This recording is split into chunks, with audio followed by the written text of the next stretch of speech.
गीता का 15वां अध्याय।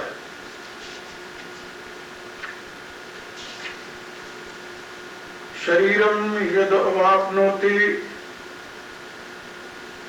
यच्च अपि उत्क्रामति ईश्वरः गृहीत्वा एतानि संयाति वायुर्गन्धानि अवासयात् गन्धानि इव वासयात्। श्रोत्रं चक्षुः स्पर्शनं च रसनं घ्राणमेव च अधिष्ठाय मनश्चायं विषयानुपसेवते। उत्क्रामन्तं स्थितं वापि भुञ्जानं वा गुणान्वितं विमूढ़ा न अनुपश्यन्ते पश्यन्ति ज्ञानचक्षुषा।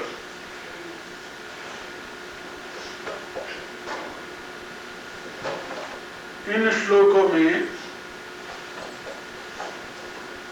भगवान ने जीव की गतिविधि का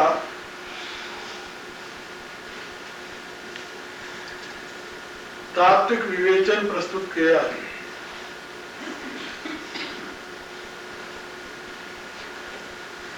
जीव क्या है,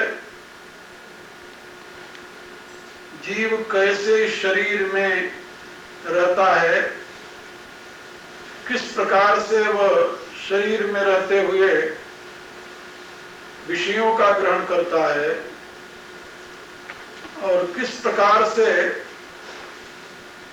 इस शरीर को छोड़ करके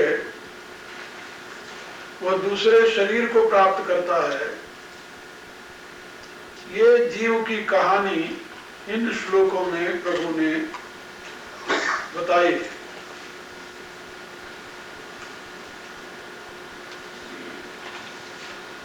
जीव इस शरीर का नियंता है और शरीर में इंद्रियां जितनी हैं उनका ईश्वर है।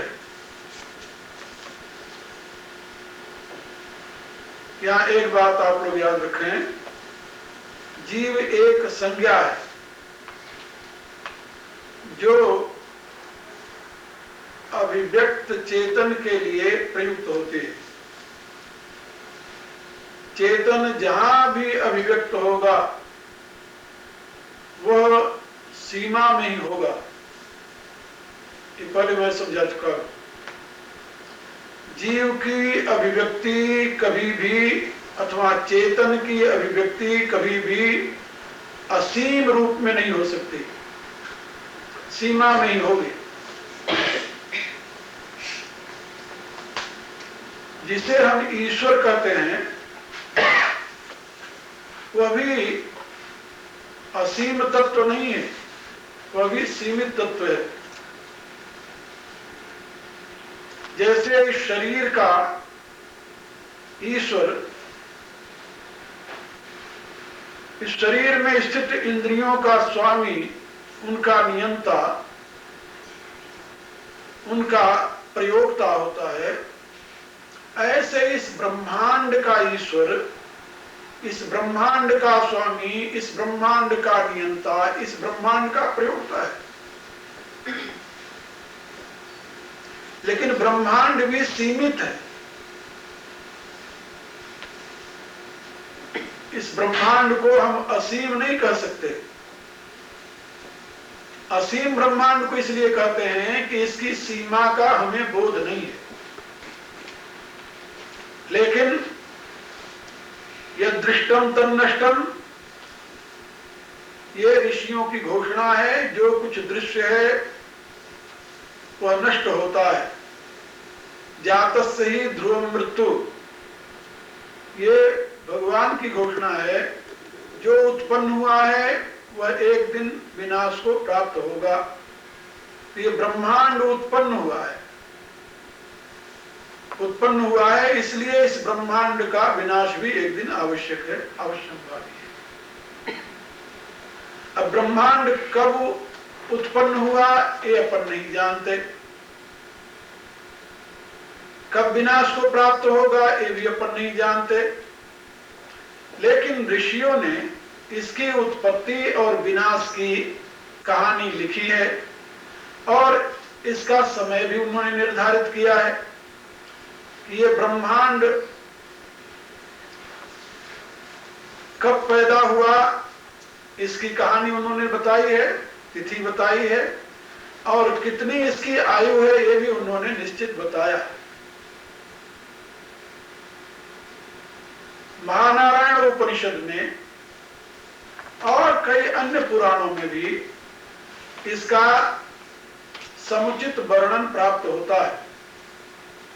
इसकी काल गणना के विषय में आप थोड़ा सा संक्षेप में समझ लें तो आप भी अनुमान लगा सकते हैं, क्योंकि भारत का गणित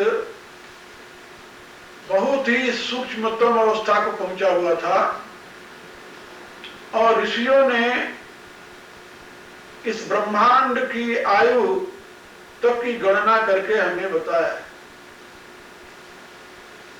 अब उसको सुनिए। इस ब्रह्मांड के आत्मा को हिरण्यगर्भ कहा गया है और उसका एक नाम ब्रह्मा भी है। ब्रह्मा क्यों उसका नाम पड़ा? ब्रह्म के अपत्य में, ब्रह्म से प्रकट होने के नाते उसको ब्रह्मा कहा और अंड में प्रकट होने के नाते उसे ब्रह्मांड कहा। अंड की आकृति में प्रकट होने के नाते उसे ब्रह्मांड कहा। अब उसकी गणना और उसकी इतिमिति समझने के लिए आप अपने स्तर से शुरू करें तो ज्यादा अच्छा होगा, इसलिए ऋषियों ने यहीं से शुरू किया उसको। गीता में भगवान इस बात को बताया, चतुर्युग सहस्राणी, 1000 बार जब ये चारों युग बीतते हैं, सतयुग, त्रेता, कलयुग और द्वापर, द्वापर और कलयुग ऐसे क्रम में ले लीजिए। जब 1000 वर्ष बार बीतते हैं तो उसको ब्रह्मा का एक दिन कहा जाता है। मर्यत ब्रह्मणो विदु। अब 1000 बार जब चारों युग बीते, अब इन चारों युगों की कितनी सीमा है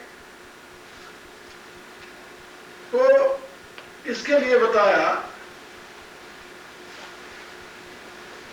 कि ये मानवीय वर्ष से और दैवी वर्ष से इनकी व्याख्या अलग अलग की जाती है। मानवीय वर्ष में ये 4,32,000 वर्ष की आयु कलयुग की है। 4,32,000 वर्ष की और 8,64,000 वर्ष की आयु द्वापर की है। 12,96,000 वर्ष की आयु त्रेता की और 17,28,000 वर्ष की आयु सतयुग की है। मानवीय वर्ष इन चारों की आयु को मिला करके इसको एक महायुग कहा जाता है और 1000 महायुग जब बीतते हैं तो ब्रह्मा का एक दिन होता है। लेकिन इससे पहले इस महायुग में ब्रह्मा के एक दिन में एक और परिवर्तन आता है।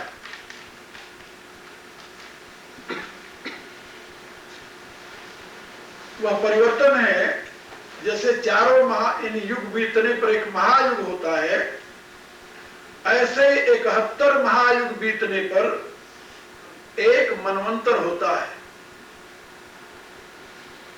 ब्रह्मा के एक दिन में 14 मनु जन्मते हैं और मरते हैं। जितने मनु बदलते हैं उतने ही इंद्र बदलते हैं, उतने ही सप्तऋषि बदलते हैं। ब्रह्मा के एक दिन में 14 मनु, 14 इंद्र और 14 बार सप्तऋषियों का परिवर्तन होता है। एक मनु कितने काल तक रहता है? 71 महायुग तक।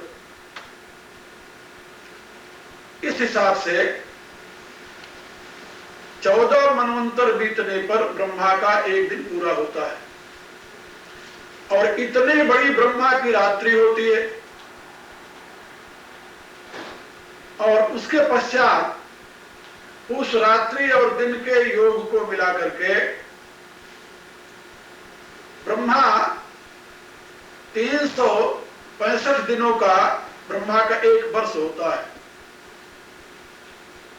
और उस वर्ष से 100 वर्ष की ब्रह्मा की आयु है। ब्रह्मा की आयु माने इस तुम्हारे ब्रह्मांड की आयु। और 100 वर्ष बाद ब्रह्मा अपने कारण में लीन हो जाता है, माने ये ब्रह्मांड विखंडित होकर अपने कारण में लीन हो जाता है। जैसे इस ब्रह्मांड की आयु ऐसे अनंत ब्रह्मांड है। एक ब्रह्मांड लीन होता है तो उसके स्थान पर दूसरे अनंत ब्रह्मांड और उपस्थित रहते हैं। लेकिन है ये सब सीमा में, ये सब दृष्ट है, इसलिए ये अपने कारण से प्रकट हुआ है और एक दिन अदृष्ट हो जाएगा। तो जो कुछ दृष्ट है इसमें प्रकट होने वाला चेतन जो है उसकी जीव संज्ञा है। ब्रह्मा भी जीव है। जैसे ये जीव इस शरीर का ईश्वर है, ऐसे ब्रह्मा इस शरीर का ईश्वर है, विराट शरीर का। इस प्रकार से अनंत ब्रह्मा अनंत ब्रह्मांडों के शरीर में निवास करने वाली जीवात्मा है। इसी रूप से प्रति ब्रह्मांड में जैसे एक ब्रह्मा होते हैं, ऐसे वहां एक शिव भी होते हैं, ऐसे वहां एक विष्णु भी होते हैं। प्रत्येक ब्रह्मांड में ये 3 देवता होते हैं, इनको त्रिदेव कहते हैं। इसलिए जैसे एक ब्रह्मा की आयु निश्चित है, ऐसे विष्णु और शिव की आयु भी निश्चित होती है। और उसमें ये जो त्रिदेव हैं, शास्त्रकारों ने बताया कि एक ही के 3 नाम होते हैं, 3 अलग अलग नहीं होते। क्रिया के द्वारा, इनके कार्यों के द्वारा इनके नाम में नाम की भिन्नता वर्णन की गई है। तत्व एक है, नाम 3 है, ऐसा शास्त्रकारों ने समझाया है। तो मैं आप लोगों को ये बता रहा था कि जो कुछ सीमा में अभिव्यक्त हो रहा है उसमें प्रकाशित होने वाली चेतना व चेतन, प्रकट होने वाला चेतन की जीव संज्ञा है। जीव कोई तत्व का नाम नहीं है, जीव तत्व नहीं है, जीव एक संज्ञा है। किसकी संज्ञा है? सीमा में प्रकट होने वाले, अभिव्यक्त होने वाले, मैनिफेस्ट होने वाले चेतन की। और जो सीमा से परे है, जो भूमा है, उसकी संज्ञा है परमात्मा, उसकी संज्ञा है परमेश्वर, ईश्वर नहीं। कभी कभी उसे भी ईश्वर कह देते हैं, लेकिन तम ईश्वराणाम परमं महेश्वरम तम देवतानाम परमं च दैवतम पतिम पतीनाम परमं परस्ताद विदाम देवम भुवनेशमीडम। ये वेद का कथन है कि वह ईश्वरों का ईश्वर है, वह देवताओं का देव है, वह पतियों का भी पति है। तम ईश्वराणाम परमं महेश्वरम तम देवतानाम परमं च दैवतम पतिम पतीनाम परम परस्तात्, वह पर से भी पर है। विदाम देवम भुवनेशमीड्यम, उस सारे ब्रह्मांड के बंदनीय देव को ऋषि कहता है मैं जानता हूं, वेदांत, उसको मैं जानता हूं। भारत के ऋषियों ने उस परम तत्व के विषय में खोज करके अपनी घोषणा में बात कही, वेदाहमेतम पुरुषम महांतम आदित्य वर्णम तमसः परस्तात्। अनंत ब्रह्मांडों को जन्म देने वाली जो प्रकृति है, उस प्रकृति का प्रकाशक जो परमेश्वर है, उसको मैं जानता हूं। वेदाहमेतम पुरुषम महांतम तम महांतम पुरुषम अहम वेद। आदित्य वर्णम तमसः परस्तात्, वो परम प्रकाश स्वरूप प्रकृति से परे है। तमेव विदित्वा आत्मत्वेति नान्यः पंथा विद्यते ऐनाय। उसको जान करके ही तुम मृत्यु का अतिक्रमण कर सकते हो, दूसरा कोई अन्य रास्ता नहीं है। ये ऋषियों की घोषणा है। तो मैं आप लोगों को समझा रहा था, जीव किसे कहते हैं? जो कुछ सीमा में है वो प्रकट होने हुआ है, उसकी संज्ञा जीव है। जो चेतन सीमा में प्रकट हुआ है, उसकी संज्ञा जीव है। और जो सीमा से परे है वह जीव नहीं है, वह तो परमात्मा, इसीलिए उसकी संज्ञा है परमात्मा। परात्मा, परात्मा भी कहते हैं उसे, परमात्मा भी कहते हैं उसे, क्योंकि पुरुषात् न परः किंचित् सा काष्ठा सा परागति। वह सबसे परे होने के नाते परमात्मा है, सबका प्रकाशक होने के नाते परमात्मा है। तो जीव की कहानी यहां पर 15वें अध्याय में भगवान बता रहे हैं। शरीरम यद अवाप्नोति, जब वह शरीर को प्राप्त करता है, जब वह शरीर को छोड़ता है,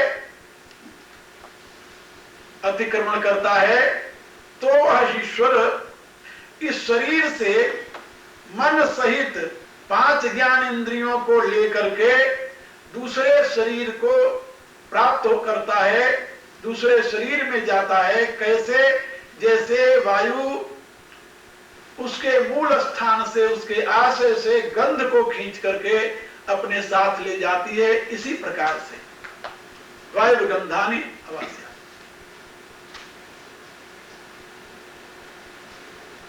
कहा कि जैसे इस जीव, व्यष्टि जीव की गति होती है, आना जाना होता है, क्या ऐसे ब्रह्मा की भी गति होती है क्या? बोले नहीं, उसकी ऐसी गति नहीं होती। कहा क्यों नहीं होती? वो भी तो आखिर जीव संज्ञक है, जीव संज्ञक तो है वो, लेकिन उसमें ज्ञान की अखंडता बनी रहती है। और इस व्यष्टि जीव में ज्ञान की अखंडता बनी नहीं रहती, लुप्त हो जाती है लघुता के नाते। रामायण में तुलसीदास जी ने इसका समाधान बड़े सुंदर ढंग से किया है। जब सबके रह ज्ञान एक रस, तो ईश्वर जीवन भेद कहु कस। यदि एक रस ज्ञान बना रहे तो ईश्वर और जीव में कोई भेद नहीं रह जाएगा, लेकिन एक रस ज्ञान नहीं रहता।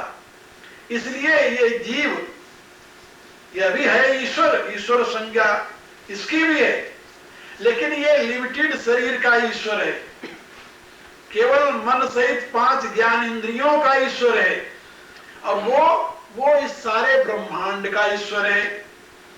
इसलिए उसका अखंड ज्ञान बना रहता है, और इसका ज्ञान नष्ट हो जाता है, इसका ज्ञान भ्रम में पड़ जाता है।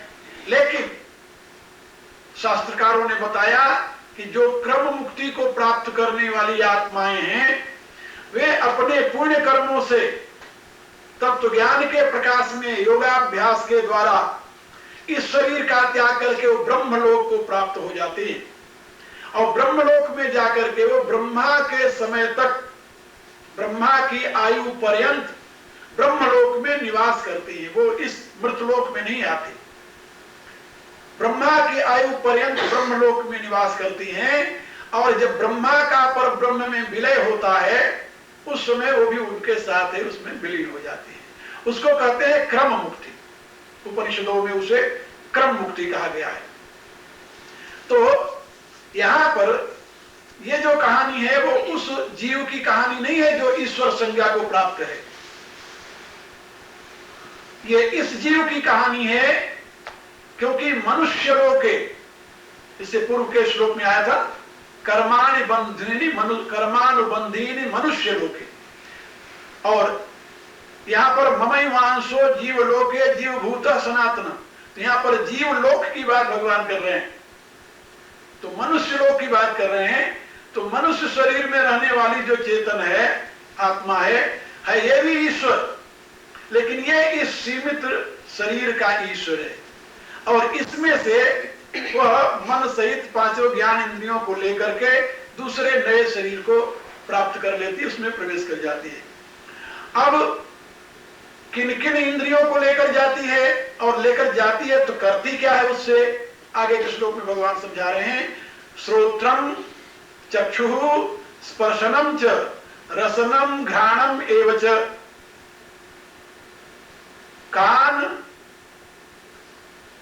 आंख, त्वचा, रसना और घ्राण, नासिका, इन 5 ज्ञान इंद्रियों को लेकर के और इनके साथ अधिष्ठाय मनश्च अयम, और यह जीवात्मा इनके साथ मन को अधिष्ठान बनाकर, मन को साथ लगाकर, विषयानि उपसेवते, विषयों का ग्रहण करता है।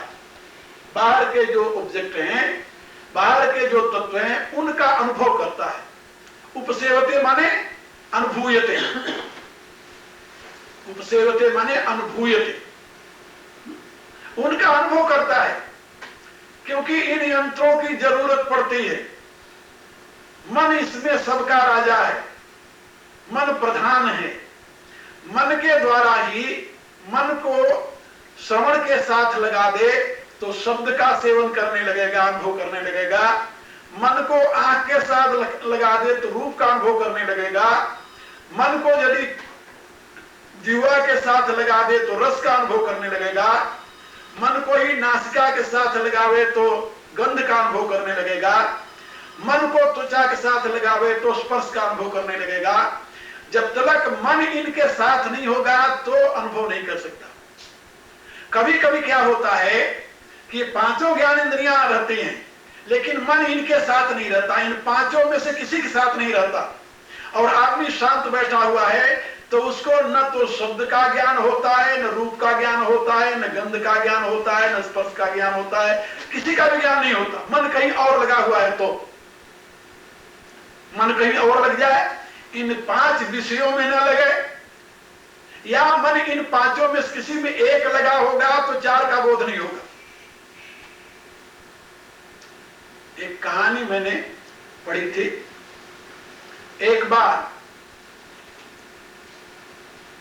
कोई राजा कहिए उसे, नवाब थे उन दिनों भारत में, तो नवाब युद्ध के लिए कहीं जा रहा था।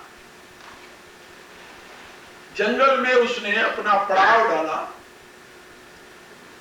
और अपने पड़ाव से बगल थोड़ी दूर पर जाकर वो मुसल्ला बिछा करके नमाज पढ़ने लगा। जब वो नमाज पढ़ रहा था तो एक महिला आधी रात में, यानी अंधेरा था, अंधेरी रात में एक महिला किसी पुरुष से मिलने का समय और स्थान निश्चित किया था। वो उससे मिलने के लिए जा रही थी और उस पुरुष के प्रेम में इतनी निमग्न थी वो कि उसे यह भी पता नहीं चला कि यहां और कोई है, और उस पुरुष के चिंतन में वो लगन से चली जा रही थी। और वो उसी मुसल्ला के ऊपर जो बिछाकर वो नमाज पढ़ रहा था, उसी के ऊपर से वो गुजरी। जब गुजरी तो वो जो आंख मूंद करके नमाज पढ़ रहा था उसको गुस्सा आ गया। उसने कहा कि कौन है तू, बदतमीज, तुम्हें इतना पता नहीं है कि मैं इस समय भगवान की इबादत कर रहा हूं और तू इसके ऊपर से गुजर जा रही, मुसल्ले के ऊपर से। अब जब उसने आवाज सुनी जोर की तो महिला चौंक गई, क्या कौन है? देखा तो सही में मुसल्ला बिछा हुआ है और नवाब खड़ा हुआ है मुद्रा में, और उस समय उसके क्रोध से ये शब्द निकल रहे हैं। तो महिला ने उसकी तरफ देखा, कहा आप क्या कर रहे थे? क्षमा करना। कहा तुम्हें पता नहीं मैं खुदा की इबादत कर रहा था। कहा धिक्कार है तेरे को, धिक्कार है तेरे खुदा को। मैं एक पुरुष से प्यार करती हूं और उसको मैंने समय दिया है स्थान पर पहुंचने के लिए। मैं उसके प्रेम में इतनी पागल हो गई थी कि न तो मुझे तेरा पता चला न तेरे मुसल्ले का, और तू खुदा से प्यार करता है और तुम्हें अभी इतना पता है कि मेरा मुसल्ला है और कोई इसके ऊपर से जा रहा है। मैं एक मनुष्य के प्रेम में सारी दुनिया भूल गए, तू भगवान के प्रेम में अभी अपना मुसल्ला भी नहीं भूला। धिक्कार है इस इबादत को। यानी कहने का अभिप्राय, जब मनुष्य की वृत्ति कहीं ऐसे स्थान पर लग जाए, ये कोई जरूरी नहीं कि भगवान में ही लग जाए, कहीं भी लग जाए, कहीं भी लग जाए, जहां लग जाएगी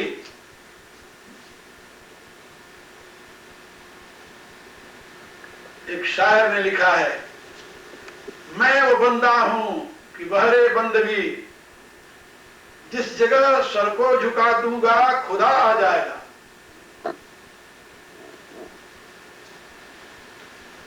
मेरे कहने का प्राय कि कहीं भी लग जाए तो ये दुनिया का सारा प्रपंच समाप्त हो जाता है।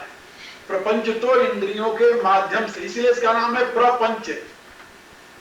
प्रपंच माने प्रकृष्टेण पंचधा निर्मित, जो प्रकृष्ट रूप से इन 5 तत्वों से बना हुआ है उसको कहते हैं प्रपंच। और यदि मन इनके साथ न हो तो ये प्रपंच का कोई मूल्य नहीं होता, कोई मूल्य नहीं होता। सुंदर से सुंदर संगीत होता रहे, मन यदि श्रवण के साथ नहीं है तो संगीत का कोई मूल्य नहीं है। सुंदर से सुंदर व्याख्यान होता रहे, मन यदि श्रवण के साथ नहीं है तो उसका कोई मूल्य नहीं है। यानी कोई भी सुंदर से सुंदर वस्तु हो।